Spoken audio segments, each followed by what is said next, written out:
Good day, I'm Theodore Henry, and this is your JIS News for Monday, April 14, 2025.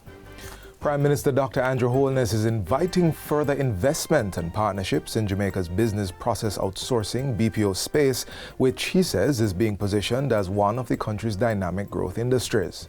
Jamaica is ready, and there has never been a better time to invest in Jamaica. We are ready to deliver excellence in global services. We are ready to host your investments. We are ready to provide world-class talent, advanced infrastructure, and you have a government that is responsive to your needs. With offices spread across all parishes, the BPO sector currently employs over 52,000 persons, serving local and overseas clients across key areas such as finance, health, telecommunications, logistics, and retail. We are no longer asking whether Jamaica can do the job. We are demonstrating how we do it better, faster, and with the quality that the global market demands. Dr. Holness was giving the keynote address at last week's opening of Outsource to Jamaica 2025 in Montego Bay. He also highlighted government's continued build-out of its three-pronged approach of institution, infrastructure, and identity in pursuit of Jamaica becoming a digital society actively participating in the fourth industrial revolution. Among the institutional advancements taking place is the establishment of an Information and Communications Technology Authority, appointment of a National AI Task Force, and the continued build-out of GovNet and the National Identification System NIDS. Jamaica's digital transformation is not happening in abstract. It is unfolding before our eyes, and at its heart is a simple, powerful idea that technology, when used well, can unlock opportunity, create prosperity, and secure the dignity of every citizen. We are building not just a smart economy, but a smart country. Improved water service is now on tap for over 10,000 residents of Ryan Park and surrounding areas in St. James. Phase 1 of the Ryan Park Water Supply Improvement Project was commissioned into service on Thursday by Prime Minister Dr. Andrew Holness. Through the installation of 5 relief pumps, upgraded power infrastructure, and newly constructed motor control centers, we have laid the foundation for consistent, efficient water supply to these growing communities. The $54 million project was carried out by the National Water Commission. Phase 2 is in the design and planning stages.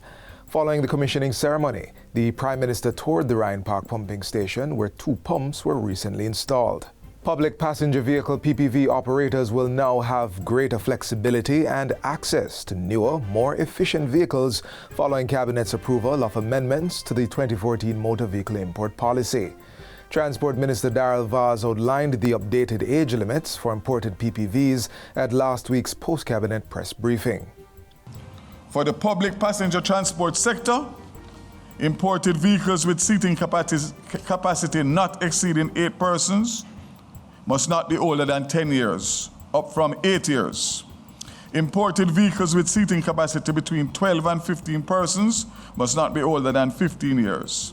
And imported vehicles without seating capacity between 26 and 32 seats must not be older than 15 years. Minister Vaz says the previous 2019 amendment did not adequately benefit taxi operators, while the new policy provides more direct access to vehicle imports for compliant transport operators.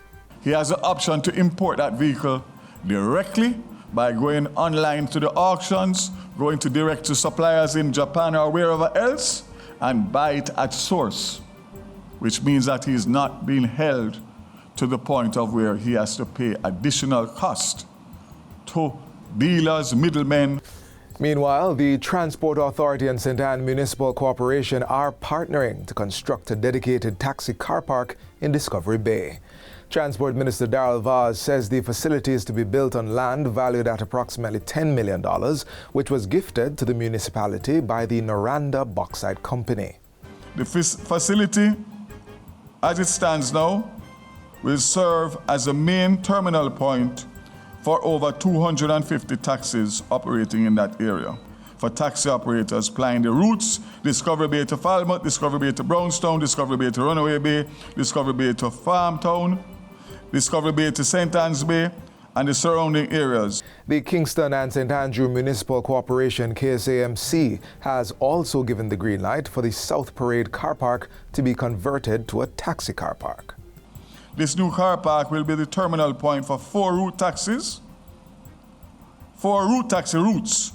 The facility will help in alleviating the chronic traffic congestion in downtown Kingston, and some amount of retrofitting is required. Emergency repair works underway to fix a breakaway on the Tavistock Roadway in St. Andrew is well advanced and projected to be completed around the end of next month. The work became necessary after the road was severely damaged during the passage of Hurricane Beryl last year. Money for the project, set to cost over $40 million, is coming from the Office of Disaster Preparedness and Emergency Management ODPEM Disaster Relief Fund. An update on the initiative was provided during a recent tour of the site, led by the Minister of Local Government and Community Development, Desmond McKenzie. The project is actually in 2 phases. We visited the first phase where we saw the work almost completed there, and we are at the second phase where you see the work well in over 50 to 60% in advance of what needs to be done. This project is scheduled to complete prior to the beginning of the hurricane season, so we're looking at the end of May for completion.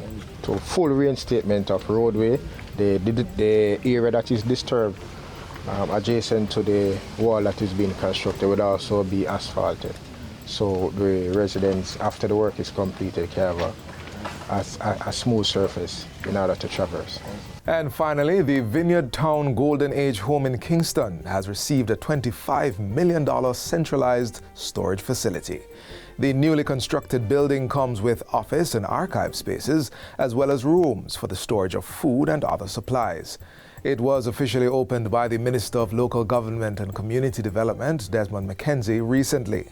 He says the centralized storage facility is among several improvement projects undertaken recently at the Golden Age home. We have been improving the wards, the bathroom facilities. We have put in CC cameras to ensure that the safety of the residents is paramount. And we have also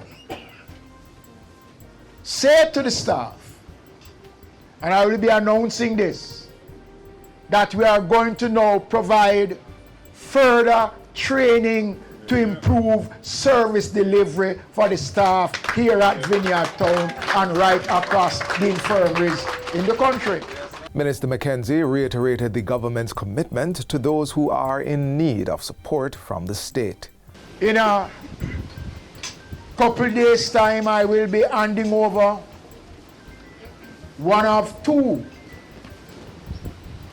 ambulances that has been provided for the poor relief team through the various local government infirmaries and Golden Age home.